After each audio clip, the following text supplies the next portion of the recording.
This episode is sponsored by Local First Arizona. Local First Arizona is dedicated to the success of Arizona's locally owned businesses and communities across the state, including Tucson. As the largest local business coalition in the country, Local First assists independently owned businesses of all sizes create jobs and strengthen the local economy. Local First also works to achieve racial equity, reduce environmental impacts, improve healthy food access, and develop economic opportunity in rural, tribal, and urban communities. Learn more at localfirstaz.com and find a directory of locally owned businesses near you.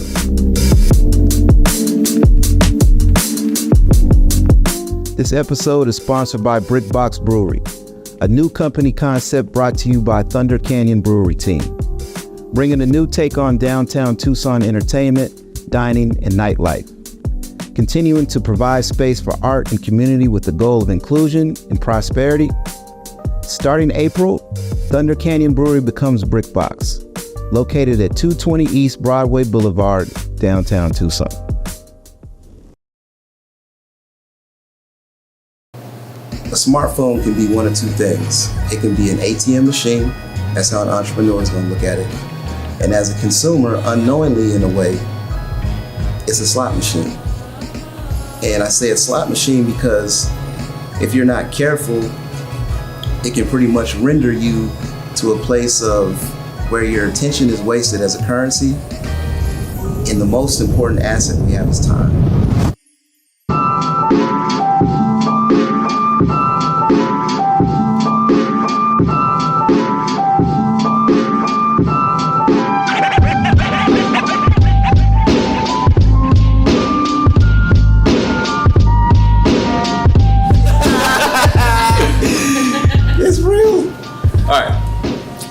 When did you get started writing, and how have you progressed to get to the position you're in now?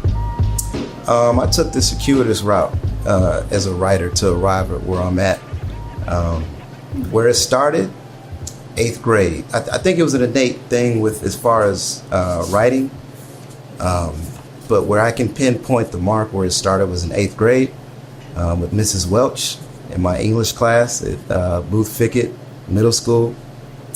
And I wrote an essay, a paper of some sort, and she questioned whether or not I did it. So I said, yeah, I did it. So she said, okay, well, it seems pretty advanced. Can you do it again tomorrow? In 30 minutes, I'm in a timing. I said, yeah, just give me my classmates as an audience so I can prove you wrong. Because she wasn't aware. My dad is an educator, both my parents. So I was reading books like Race Matters by Dr. Cornel West. So I was pretty advanced as far as my reading comprehension and writing. So lo and behold, I wrote the paper in 30 minutes. It was on like ingenuity and like the plight, of people here in the Americas. So I completed it. She gave me her nod, tip of the cap. I got to be braggadocious with my classmates or whatnot. It was a proud moment. Fast forward, my sophomore year in high school, same thing happened at Tucson High. Mr. Dudash, English. Yes, I'm going to be dropping some names too, because I don't forget now. I'm magnanimous, I forgive, but this is part of my story. So the same thing happened. He questioned if I wrote a paper. My parents got involved this time. And they said, yeah, he wrote the paper. That year, down the road, we had a basketball banquet in the cafeteria, and I was going to be awarded the MVP that season. So I got there early. I was excited.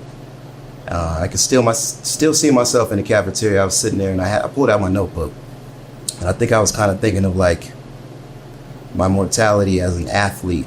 I've always been an incorrigible, optimist, so I felt like I was going to the league. I was going to play at Georgetown University like Allen Iverson, but at this particular moment, it was like a moment of clarity as far as both sides of the spectrum of what if you don't make it. And I just wrote down some things that I wanted to do as a backup. The main thing was a writer. I can distinctly remember, I can still see the pencil sliding across the notebook. I said, I'm going to be a writer. I'm going to write different, genres of books. Fast forward, I'm in college. I'd gotten pretty good to where I didn't write drafts. So every paper I procrastinate to the last minute, I'd turn in my paper, I would get an A. Fast forward, my first job out of college, I was working for a behavioral health agency as a case manager. And it was during the probationary period, I think the first 6 to 9 months, whatever. I wasn't really trained as much. I was like an independent living specialist. And so you have to do a lot on your own. So I was terminated. So I was pretty pissed off. I wrote like a letter to the CEO. And so he called a meeting. He brought me in and he said, listen, it's probationary. I can't give you back your job, but have you ever considered a career in writing? I said, man, I'm not taking a writing. I just want my gig back. I'm trying to get, a paycheck. So I really didn't hear him properly. But I never forgot that. Fast forward, I kept writing little short stories, poetry, essays. I kept it pretty locked in, almost like clandestine. I started showing them to people later on. And a few people were really influential in pushing me to come out with my writing. The first person, a friend of mine, we went to high school together. Her name's Vanessa Carranza. And I told her that I write. And she said, hey, give me a call. I want to do a little exercise or whatever. So I was like, cool. I called her. She said, you have any poetry? I said, yeah. So she said, read one. I read it. She said, you remind me of this spoken word artist named Rudy Francisco. I didn't know who that was. So I looked him up. Really good. So that was her seed that she dropped. Another friend, Tanya Produsco, a local artist here in town, I shared some work with her, some writing. And she probably became this gadfly, this irritant that she would literally text me every day. Have you published yet? Have you gotten on Instagram? Because at the time I was a Facebook warrior. I wasn't on any other social media outlet. I was archaic with it. And it was every day. Every day she would text me, have you published? Have you put up a Instagram account? And I was like, yo, I don't know how to publish. I don't know how to, I'm just in here just writing, whatever. Another friend, Mike Luke, a good friend of mine, I shared some writings with him. And he called me at 5 a.m. He never used to get up early. He does now, but we got up early.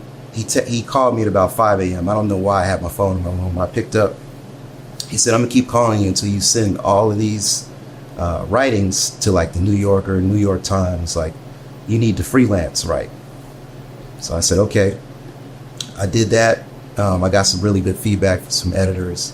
One in particular told me how to get past certain doors, get some things published. And then I still wasn't publishing. 2020 hit. The George Floyd occurrence, happened. And I went on a thumb rant on Facebook. Pretty explicit, just tirade. And serendipity found me, or connected me, aligned me with a local photographer named Catherine Dreyer. And she was doing a project. And she asked me to convert that to an essay. I converted it. She texted me the next day and let me know that it essentially gone viral. The thousands of likes, shares. So at that point, I knew, okay, I can't sleep on my gifts any longer.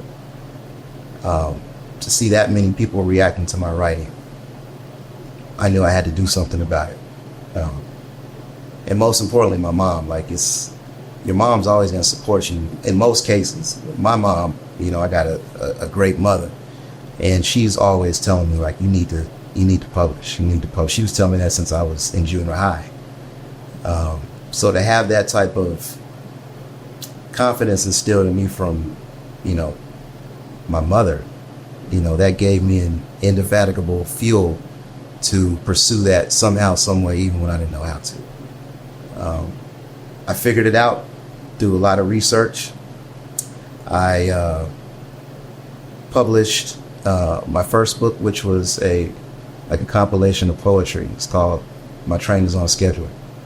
And I started with poetry because I wanted it to serve as like an appetizer, to kind of test the waters. It became an instantaneous bestseller within 48 hours. Test myself to make sure it wasn't a fluke. I released another one from the Observer to the Observer. 3 months later, it became a bestseller. So I said, I got something.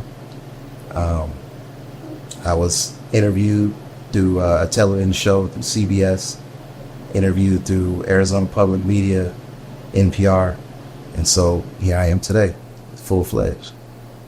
You said, so when you were in school in 8th grade and 10th grade, and you had those teachers who were saying, "No, you didn't write this," did that ever kind of drive you to kind of hone in on it more?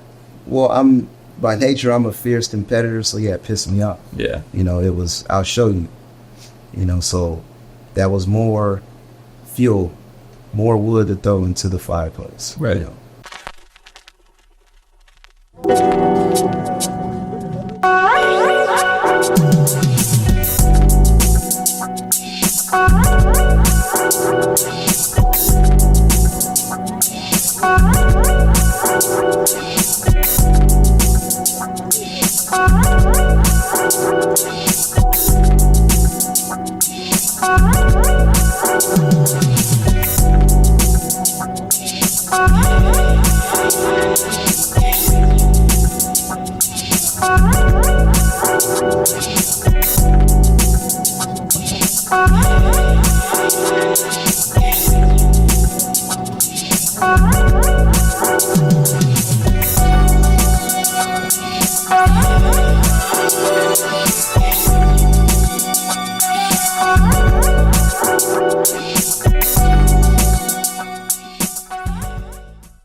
Now in high school, and your first career path that you wanted to pursue was basketball.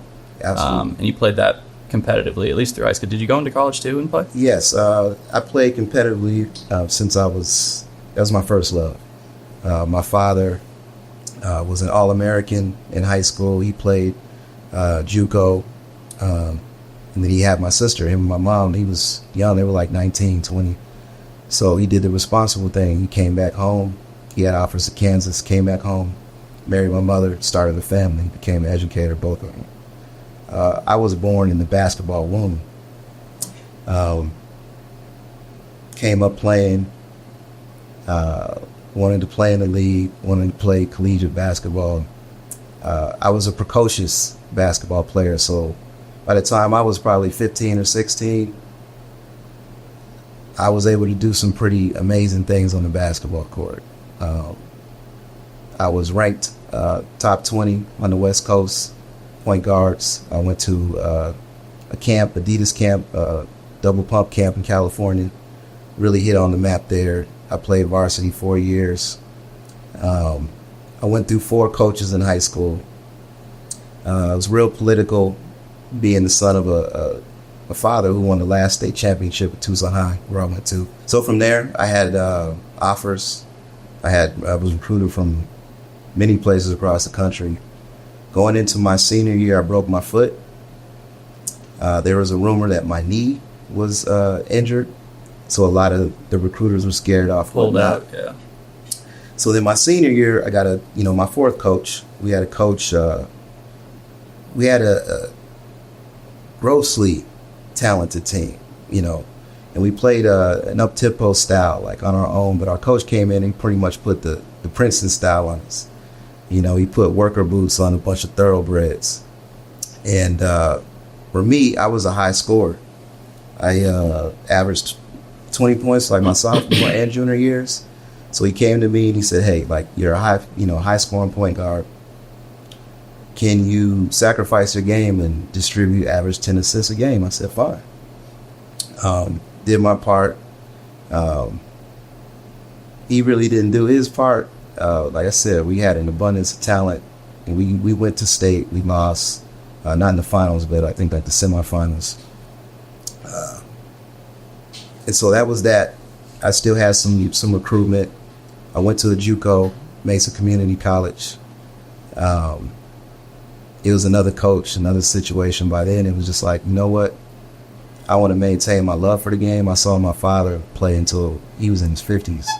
And I said, that's what I want to do. It's not important for me to get to the league anymore. And all my stuff is verifiable. I don't have any qualms about, not going and playing this or that. So that was that. But it definitely stoked my competitive nature. And it allowed me to do many things in life that, and I continue to play ball still. Do you find any parallels between the discipline and teamwork required in basketball and the creative process in writing? Absolutely. Basketball for me is analogous to a writer in that you have to work on many facets of your game, so to speak. So for basketball, to have a full repertoire as far as a skill set, you want to be good at passing, you want to be good at rebounding, dribbling, shooting. So I worked on every aspect of my game. So that's a transferable skill when it comes to being a writer. And I believe that's what allows me to jump from genre to genre. So I can write poetry, essays, different types of novels. So that's what I apply to that. So you recently released your latest book, Return of the Observer. What inspired the title, and could you give us kind of an overview of what readers can expect when they read it? Yeah, to piggyback off of what I just spoke on as far as writing in different genres. The first two poetry books, they were the appetizers. So the second one was entitled From the Observer to the Observed. So with the release of this book, Return of the Observer, it was like a play on words with titles. And it's a book of essays, so I'm switching genres. And with these works, I speak on a multitude of topics, whether it be spiritual, development, relationships. So it was in poetry form, now it's in essay form, and you get a lot of the same stories, the back end of certain stories from that poetry book and this book of essays. How do you hope your writing will resonate with your readers? I want to challenge the reader. I want feelings and emotions to be evoked. Our country in particular, we have a very low literacy rate. So when you read my works, it's challenging in a sense because you'll see sophisticated terminology. So I've had readers, reach out to me and say, wow, like there were some words in this book. And I'm like, yeah, I want you to go to the dictionary and learn these words, just like I did.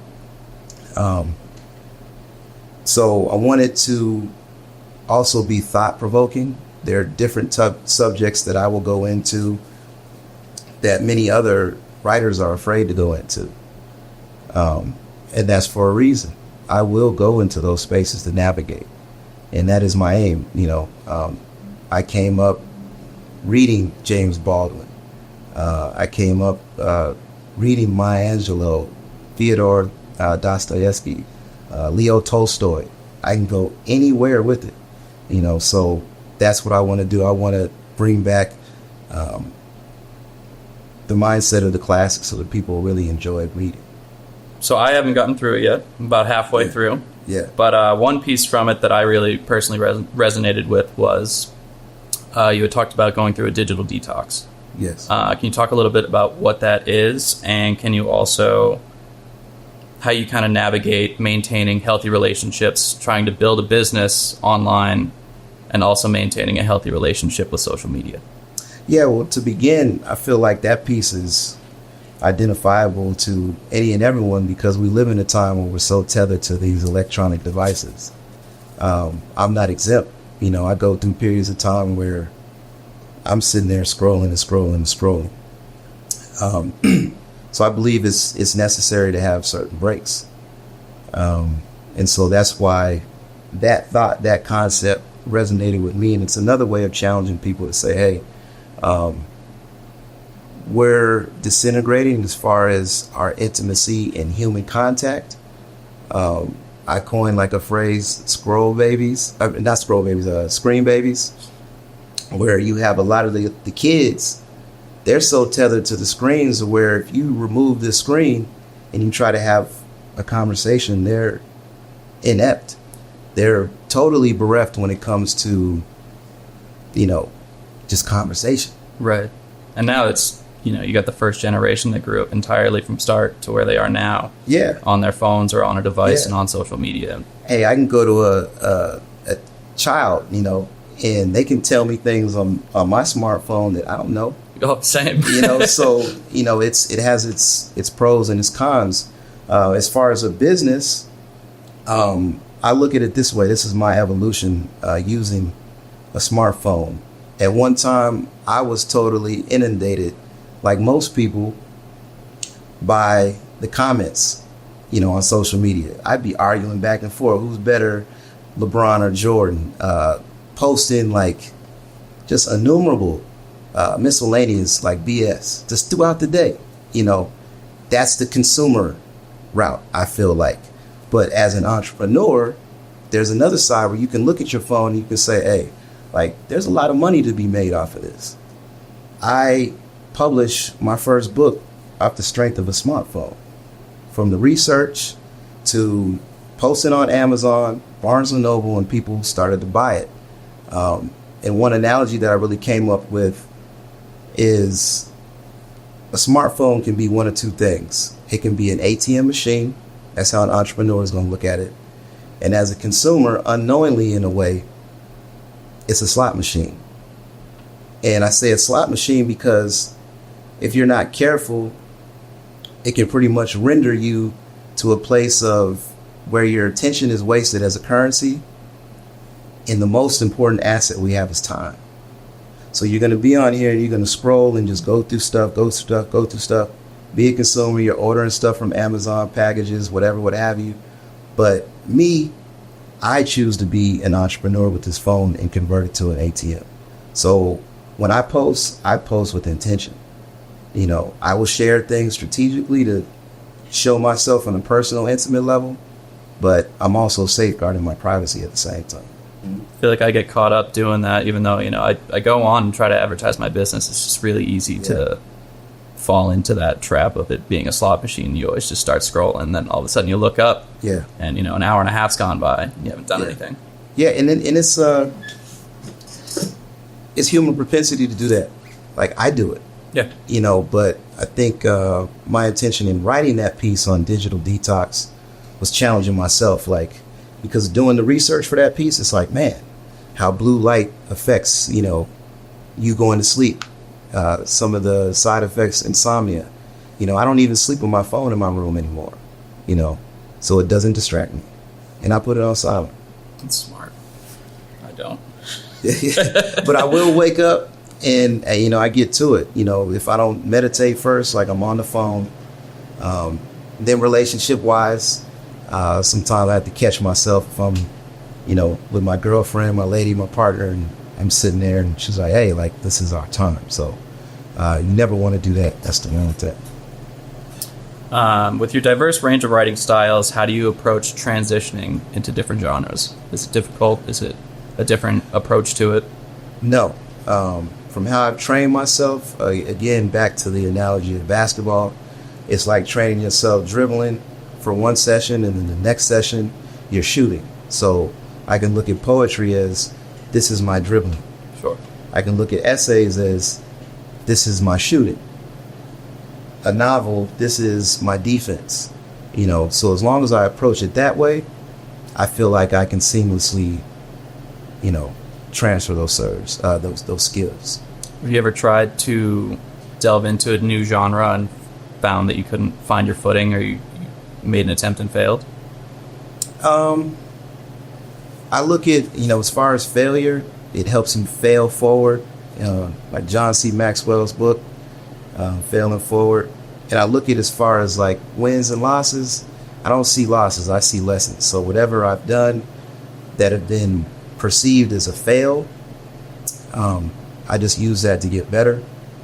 I'm sure along the way, once I came, after years and years and years of shelving a gift with writing, once I was able to hurdle, that as far as my vulnerability.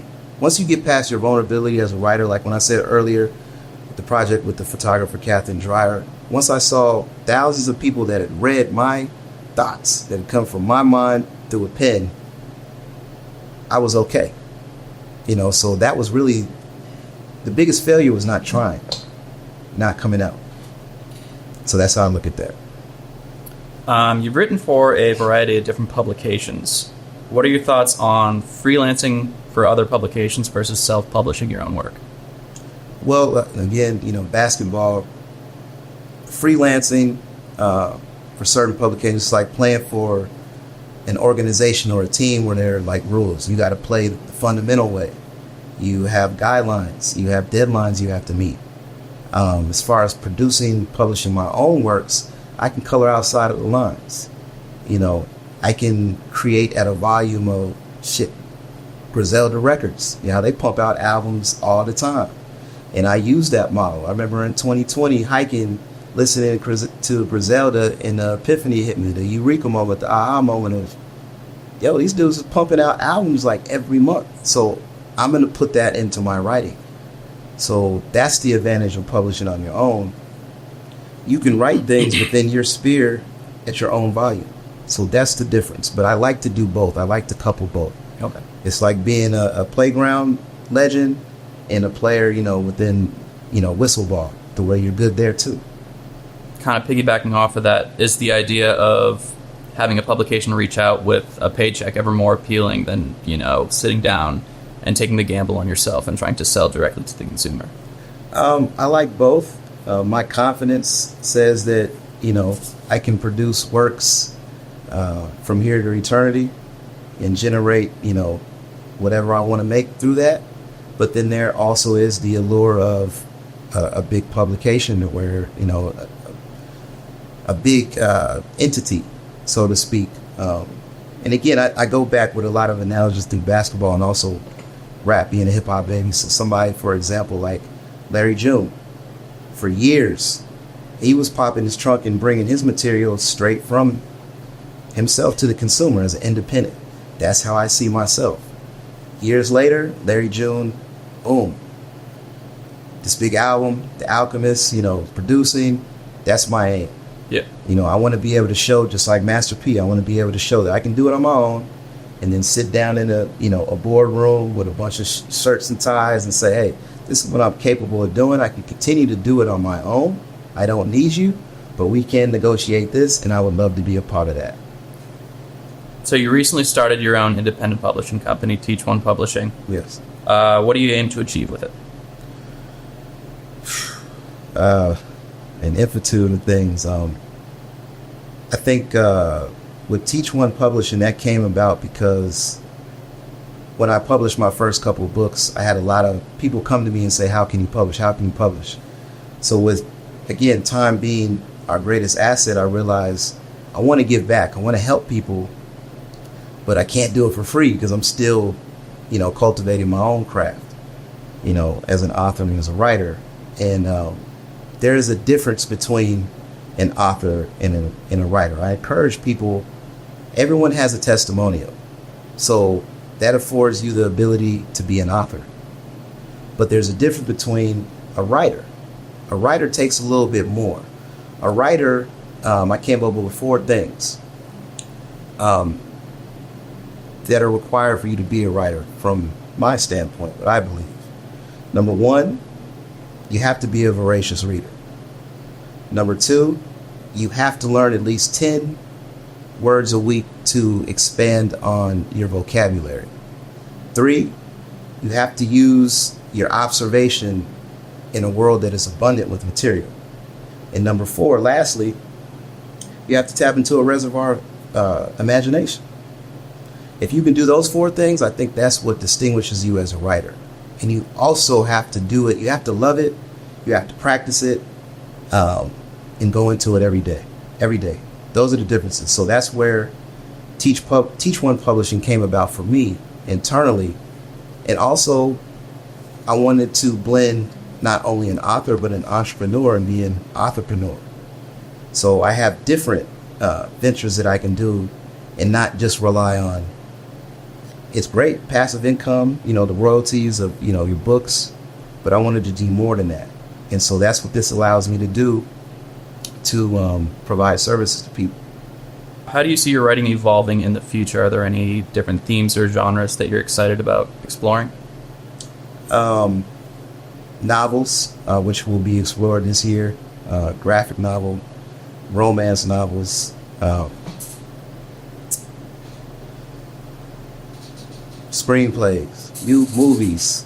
I don't think I have any limits. My friend Shay West, who we interviewed earlier during season 1, the day I met him, a friend introduced us and he said, "Hey, this is Marquez Price. He's a best-selling author." And he said Limitless, which is the movie.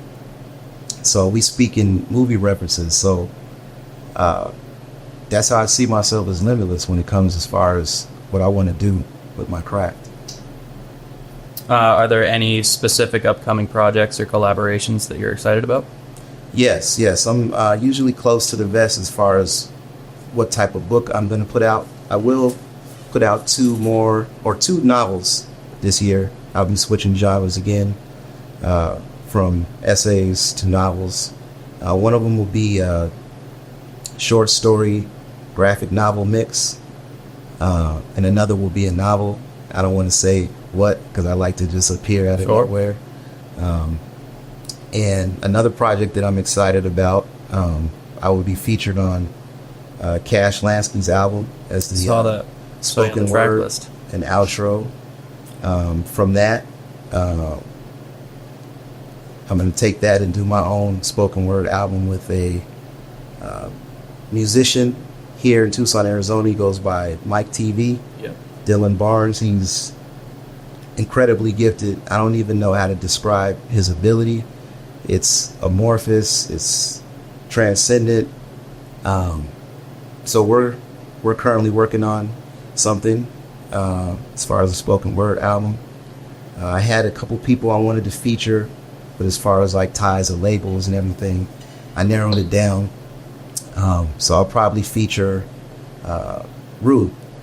Sure. For singer? Yes, for singing. She's a singer. I saw her about a year ago for the first time at Thunder Canyon Brewery, and immediately I was reminded of Amy Winehouse. Like, that's high praise. Yeah.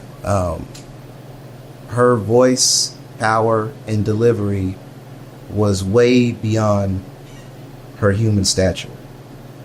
And when I see different people like that are talented, luminaries, we have a lot here in Tucson, Arizona, I get inspired to collaborate, because it's not about competition for me, it's collaboration. And another person, if she musters up the courage to be on the album, is my partner, Fiona Phoenix. She's going to do the outro. Hell yeah. So I think I'm going to stay with those two for the album. Imagine the fortune of having a father, juxtaposed by the survivor's guilt you feel when you see your peers endure adversity without one. Like when I started hooping as a shorty, learning how to dribble opposite directions, coaching me. My pops was my right hand, but a lot of the homies' fathers had left, leaving most of them without the handle I had to weave and wiggle through life when it set traps for turnovers that the generational curse of a fatherless child inherits. Some of them learned how to pivot out of that full court pressure. The example of a man named Cash rules everything around him to protect his family, like Meyer Lansky, Miss Tammy's oldest of 3, with no father figure, getting game from a nigga with no father figure. I wish I could have shared my father with you, because that was raw. When you say you got your pop's number but feel like you can't call. Hopefully you can at some point, as there will be healing in that conversation for both of you. Because I met this brother for the first time one day. He was grieving on how he had just lost his estranged father, only to pass away 48 hours later himself. His 8-year-old son found him, and I found a role in that 8-year-old kid's life when he changed mine through his mother, my dream woman. Because even without kids of my own yet, I understood when you said the greatest honor on this earth is that you get to be a dad with the woman of your dreams. We all needed kings, like you and I growing up. You broke that pattern, Cash, to be be the man of the house.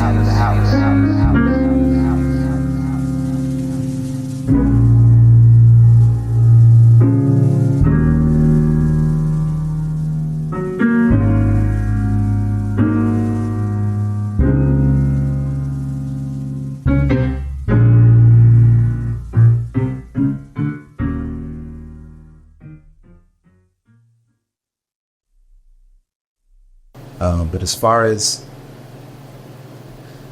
pushing Teach One Publishing forward, I will be coming out with a Teach One Publishing network through YouTube, where I'll do a lot of tutorials, ebooks, course books, through videos, content, out of my own home office. I have my logo painted that was done by West Styles here in Tucson. So I'll be doing that.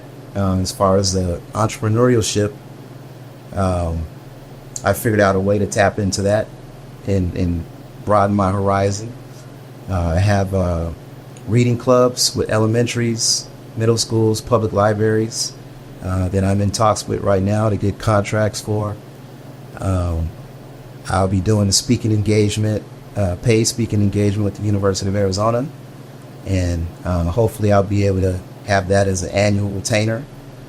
From that, I drew up a proposal, sent it to Arizona State University, Northern Arizona University, Grand Canyon State University, and Pima Community College. So I will have paid speaking engagements there. I'll take that. I'll go to USC, UCLA, California, Berkeley. Then I'll go to different regions across the country. Merchandise, again, I mentioned West Styles. So I'll take this logo and I will have different artists locally that I really like, respect, and have them create variations of this logo. And I will make shirts, hoodies, hats, because mathematically I know everybody has a shirt. Everybody needs a shirt. And I know that if I sell 10 shirts a day at $35, that'll yield me $10,000 a month. So those are the types of things and hustles that I'm going to be doing to push myself forward. I'm fully independent. I finance myself. That's something that's important and I need to say. I have a 9-to-5 gig. I use that gig to be my investor. How do I use it to be my investor? I live below my means. And then I do other things, I do side hustle, I do gigs to make money. I take that money, I flip it, and I put it into my own publishing company. This past weekend, I'm still tied in with the basketball community very heavily. There was a tournament, a youth tournament, regional tournament for youth, junior high, high school. So I do some officiating, I do training. This past weekend, I did the tournament. I did 18 games between Saturday and Sunday at $40 a game. So you can do the math. That's in the weekend. Not great at math. But. Yeah. And I do that every weekend. Sometimes the tournaments aren't as big, but I'm usually doing about 10 games a weekend. And I just take that money, flip it like Dame Dash encourages. So, and like yourself, the serendipity when I met you, I think it's also important. Like I have a lot of people that come to me and say, hey, like, I need a videographer. Like I just met you and we're just doing this stuff for free. Like you have your own business too, Squeeze Films. And so it's important to know that, hey, like if you want services for different companies, you have to pay to play. Nothing's for free. Also with Teach One Publishing, I do something different in that it's a proud to pay campaign. And I have a pay scale that ranges from $5 to $250. So if I offer a service, I allow the client or customer, I call them partner because I partner with them. They determine the value and then they pay me what they want. And I know that method works because in 2023, last year, I published my own book away from any book distributing platform like Barnes & Noble, Amazon, independently. It was entitled The Algorithm of a Culture. I sold 100 exclusive copies for $100 each. It took me 30 days to sell that. So I knew that method worked. And so I just put it into my own publishing company. And that's how I want to partner with people to help grow my company, provide the different services, writing, consultation, editing, self-publishing, podcast tutorials. I've helped the likes of like Whiz Bang Babble, with her podcast. I've done artist reviews and write-ups for Vibe Bionic.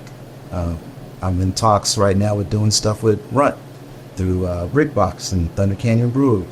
So there are many ways to make things happen as far as independence. I have my own LLC, 100% independent. The Algorithm of a Culture was exclusive that there were only 100 copies for $100 each.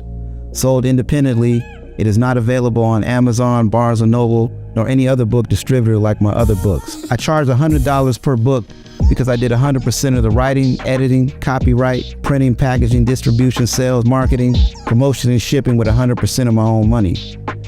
I gave $1,000 of the proceeds as a call to action to one of the 100 purchasers once all 100 books were sold. I released the book on February 22nd, 2023, and it took exactly 30 days to sell all 100 copies through my social media platforms and hand-to-hand transactions from word of mouth.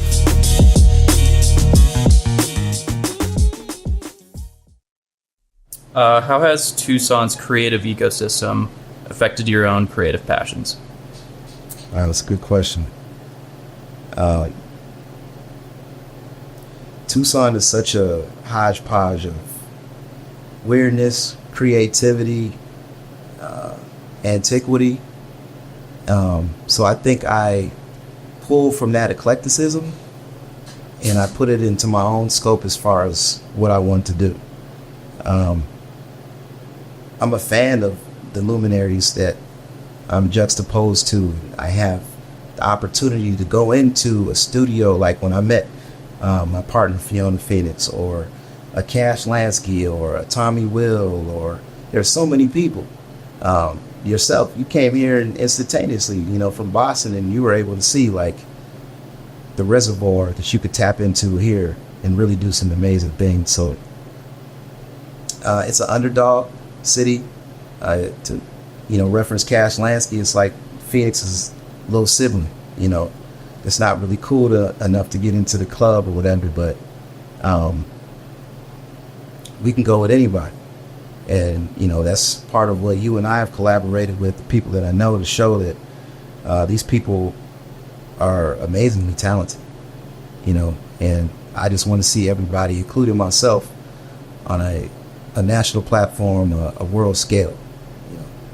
I think it all kind of boils down to, like you said earlier, collaboration over competition. There's so many talented people here, and it's very easy to get caught up in, this person's doing better than me, or I'm doing this, and I think the more collaborations that happen with this really incredibly talented creative ecosystem is how you kind of see that happen.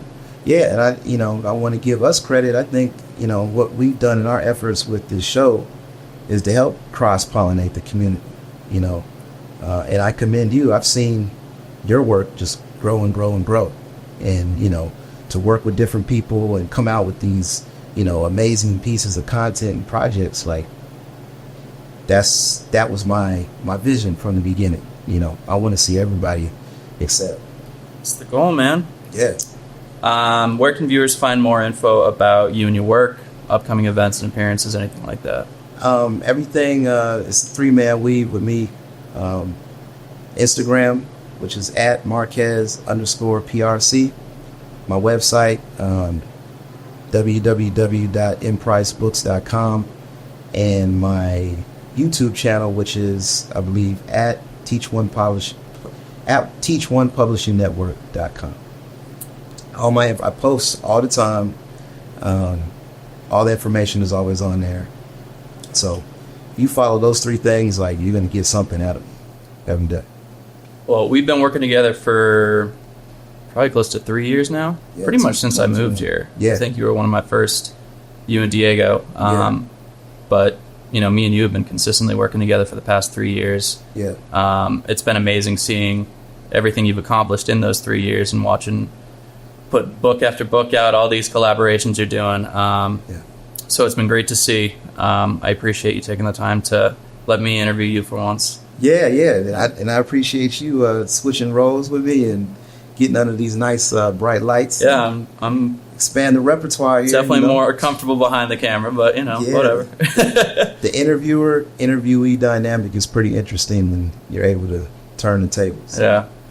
But and I also Gabby's doing some amazing work, Planet Gabu. And I want to say on camera that I need to get one of those jean jackets or some type of material so I can get my insignia, we'll make it stitched happen. on. We can make that happen. And I will pay the money for it, man, because I'm all also about stimulating everybody's economy. Sure. Yeah, so she's doing some amazing work. Both you guys are doing some amazing work. Myself and Fiona, we are looking at y'all and other couples to build up our empire, so we appreciate that as well. Great. That's all I got for you. So Absolutely. I enjoyed it. This is cool being in the side. Nowadays the pain follow me. Deal with trauma privately. I don't wanna be a burden. I handle things defiantly. Spent a decade searching for a higher power guiding me. Figured out that faith is not up there, that it's inside of me. Act with execution. What's a plan with zero action? Faced with bad habits, knowing it's a magnet to my imbalance. I'm somewhere between confidence and arrogance. The middle ground is treacherous. I work on getting out of it. Pops is looking down. I feel